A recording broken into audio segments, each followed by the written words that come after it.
Welcome back to the Chow Time Pod. It's your host, Red. I got a video of today from MichaelKnowles. I actually got to know him from whatever podcast. He did a really good job, like just how well the man carried himself during that podcast.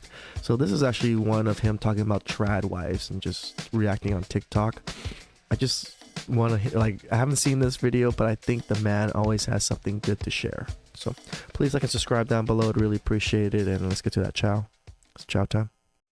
Spectre is haunting Western sexual relations. The specter of the trad wife. Sounds pretty nice. It does. Sounds really great. This video is brought to you by Genucel. More from them in just a little bit. First, though, TikToks from libs. Angry at women who don't want to be libs. Take it away.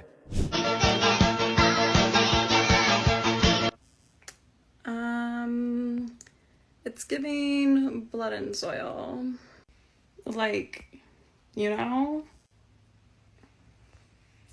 Like, is it from the Nazi Women's Magazine? The fuck? Or is it from 2022 TikTok? Like, I just can't tell. Who knows? I just think that if I was part of a movement that had a lot of crossover with fascists and neo-Nazis and Nazi culture, I would probably make sure that my propaganda for my lifestyle did not, like, emulate the 1920s and 30s. Do you know, like, what I mean?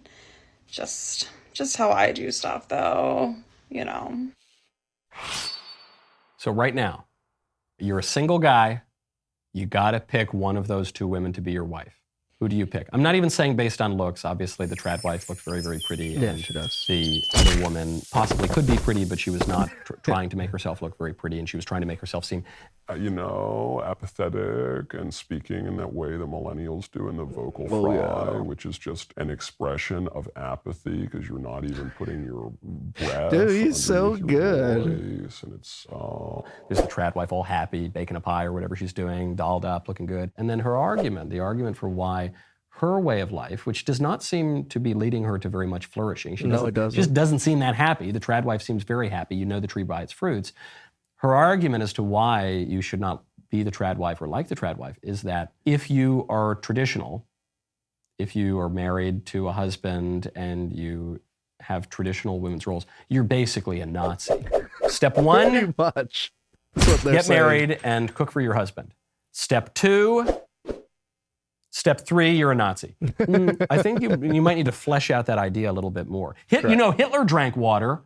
Do you want to drink? Why are you drinking water? I wouldn't choose my beverages based on what people did in the 1930s Germany. Okay, next, lib. I just got done doing an interview deep diving the entire trad wife movement because And the big reason why I'm doing this one is just like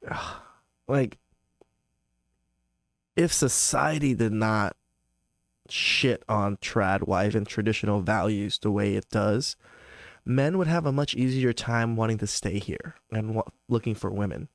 But look at how social media is. The few women that do want to be traditional, all of them get shitted on by the majority of women, calling them, you know, slaves, calling them like you're putting women back 50 years, blah, blah, blah, whatever it is. But that's what men want. Right? And women, the modern women literally does not care what men want. And this is why men are leaving, and they're crying about it and saying, why are the men leaving? It's because you don't have the values that men are looking for. although I love the aesthetic and I am a stay-at-home mom, I do not believe a woman's place is in service to her man or her household. So I believe a man's place is in service to his wife and his family and the people he loves, right? So why isn't a woman's the same? Like, what's the point in living in this world when you don't have loved ones? Like, really think about it. If you don't have anybody to love you, any family or anything, I don't think a lot of people would still be living, because there'd be no point. Like, I took a big hit when my mom passed last year. It kind of took some wind out of my sails, because now I have one less person that I want to take care of, I want to do things for, and like to strive to be the best so I can do better for them. I lost one person in that list, so I just took a little bit of wind out of my sails. But after a month or so, I flipped over, and I still have brothers and sisters, and I still have my father. So those are now the people that I focus on, right? I don't think living a life of self-fulfillment and self-happiness and not caring about others at all, or like not even caring about family, is very fulfilling at all. It's a very lonely life. I think most people live for their family and work for their family. When we were discussing the trad wives and why it's connected to the alt-right, a realization came into my head that I had not yet made More the connection. alt-right stuff? Holy the cow. reason why trad wives and so-called like traditional women can be so dangerous is because they believe it is not just their place to be in service to their husbands and their homes. It is women's place to be in service to their husband and their homes. The difference between individual choice and natural position is what makes it dangerous. Because men have been able to hold those misogynistic views forever. And only recently has feminism pushed back against it. Oh my Jesus. But when it is a woman who holds these ideologies to be truth, she has now emboldened an entire score of misogynistic men to go forth and subjugate women on the premise that that is their place. I don't like the trad wives because they're trying to force their view of what women should do on me. That's not the particulars of their lifestyle. It's that they're trying to force their view of how women should behave on me, which is getting in the way of me trying to force my views of how women should behave on them. You're both trying to do that. You're saying that feminism is the only legitimate way forward for women, at least at a political level, and that the trad wives are hostile to feminism, so the trad wives have to go. They're very dangerous. We need to be very wary of them and discourage them from being traditional. She's demonstrating the point. We live in a society, some view or other is going to predominate, and so it can either be the angry feminist view or it can be the happy trad wife view. Yep. Or I guess some other view that has not been raised yet. But if I had to choose between those two, probably the traditional way is best. Yeah. More from the libs and the trad wives in 1 second. First, though, people are raving about Genucell skincare. Rare botanical extract, much. Even slightly more men than women use Genucell, and for good reason. Genucell's IT. No. Okay, so why is it almost always like the very unattractive ones that make these TikToks? But just, I don't even think you care to be a wife. Just. You guys know the term trad wife. It's gotten really popular in the last few years. The alt-right, super into it. Conservatives love it. But I don't think enough of you know that it started out as a porn term. It started out being used for mostly erotica. Erotica writers use the term trad wife to categorize pornography, and now they use it seriously. Is that true? I don't know if I believe that. No. I guess I'll have to take her word for it, but I don't know that I believe that, because you'll sometimes hear this about the word cuckold. They'll say the word cuck or cuckold, that it actually comes from a category of pornography. And I know for a fact that isn't true because I happen to be of Italian extraction. And the term cuckold is one of the earliest insults. It's one of the longest standing insults you can use in Italian. You call them cornuto.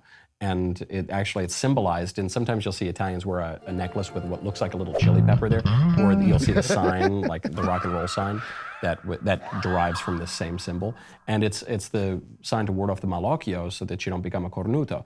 And so calling someone a cuck, I mean, that's a very old term. You see it in English literature too. When the libs say it's from pornography, they might think it might have something to do with pornography now, and they might think it has something, it derived from pornography, but the only reason they think that is because the only thing that they know about art, literature, or culture is pornography. That's the main sort of cultural product that they are imbibing. 100% so agree. it's not surprising that they don't understand that these things have much longer history. I would not recommend basing your lifestyle off of pornography. But I wouldn't recommend totally denying or ignoring your sexual desires either. Yeah. Sex is a powerful thing, and our erotic impulses actually ought to be encouraged. They just have to be directed to the right place. I mean, ultimately, all of our desires, our erotic desires, our desires for friendship, our intellectual desires, our desires for wisdom, all of those ultimately are to be a way of turning our souls toward God, the source and summit of all good.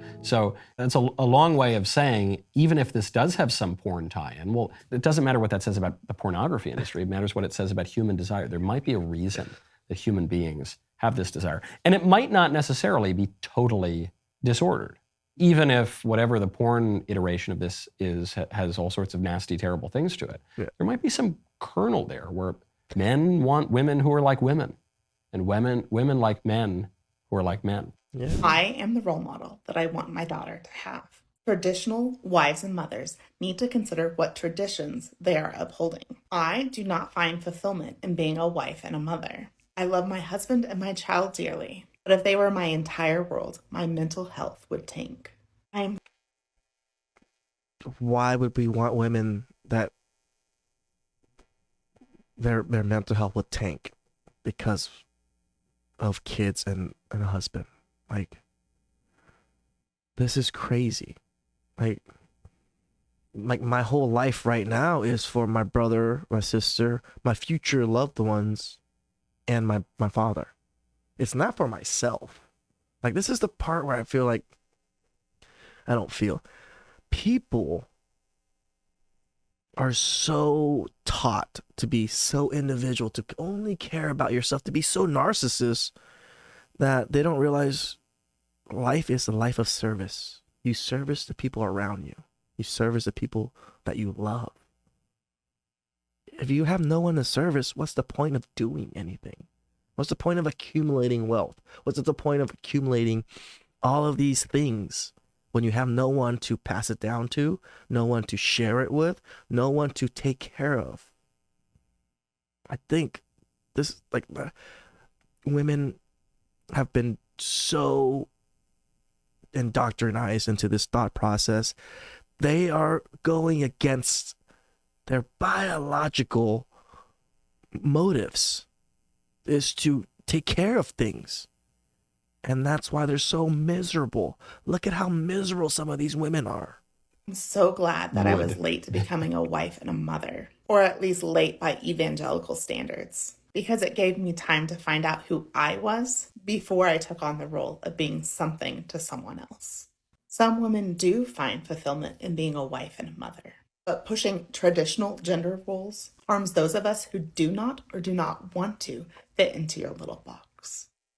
She seems happy, doesn't she? Yeah, she seems... I don't want to make fun of her. I love that she says, I'm really happy with all the choices I've made in life. Yeah. Yeah. Wow. Imagine. Imagine. Yeah. Wait, what did that caption say? Anti-feminism? Feminists feed our babies too, though. I don't... Okay, now she's getting ready. And then she did laundry. Getting ready and doing laundry are human things, not feminine things. What else does this girl think? I do not know how to operate the laundry machine in my home. I don't know how to do it. Dude, that's sad, bro. Come on, I Michael. have, on maybe a couple of occasions, when my wife said, oh, could you go put the laundry in? I have done it. I have had to ask her to guide me every step of the way. That is not something that comes naturally to men. It is a little more of a feminine thing. I would have to say. Oh my gosh, shenanigans. Fucking Michael. It's 2 goddamn buttons. Come on, guys. Soap, on, play, or freaking start. Like, yeah, you're making it too complicated here. Keep going. The 1950s? Does she not know the Civil Rights and Voting Acts weren't until the 60s? Some white people, man. I don't know if she's talking about for like the civil rights movement that changed a number of structures in our country, but if she's talking about women and feminism, women did have the vote long before the 1950s. Yeah. Interesting discussion to be had on that whole history, but I don't know. Okay, keep going. All right, well, I'm sucked in now, so let's see what else.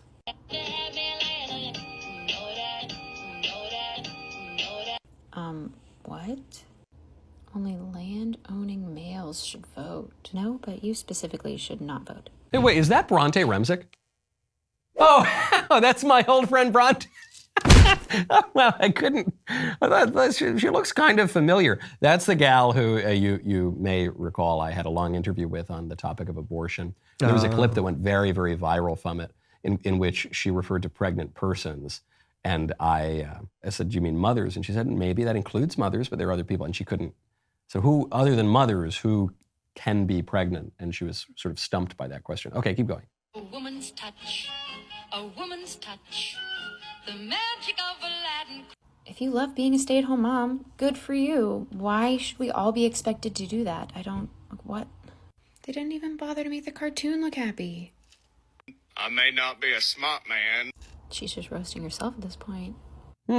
Well, it's called humility. In deference to my great friendship with Bronte Remzick, I won't be too harsh in my critique of this, but suffice it to say, Bronte, perhaps well-intentioned as she is, remains confused on a number of topics. My favorite, of course, would have to be that first woman who said that if you doll yourself up and are pleasant and happy and you have a good family, you are a Nazi. That pretty much sums up political discussion in the year of our Lord, 2023.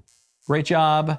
I encourage all of you trad wives out there, keep it up, and I encourage all the liberal women, you might want to reconsider. I want a little sugar.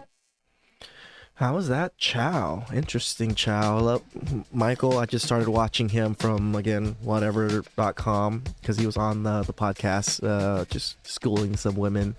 And just how he kept his cool, his demeanor, and just literally schooled these women and like won them over by never, raising his voice or shouting out names or anything like that. I think a lot of men should look to him as a guidance of how to carry yourself, especially around women, especially during debates and things like that. Even us men will get heated and emotional when it comes to debates and just with women, and we'll slightly raise our voice or come at someone a little bit harder. If we can learn to just be cool, calm, and collective all the time with most conversations. Even me, I get heated watching these videos with you guys and, talking about these things. But it is a different setting here than I would be in a debate. But I think men really need to be able to control those urges to want to, correct people or to just be like, no, we know you're talking shit. But this is what it is. It is what it is. And you just let it go, right? Please subscribe down below. I'd really appreciate it. And I'll catch you guys next time. It's chow time.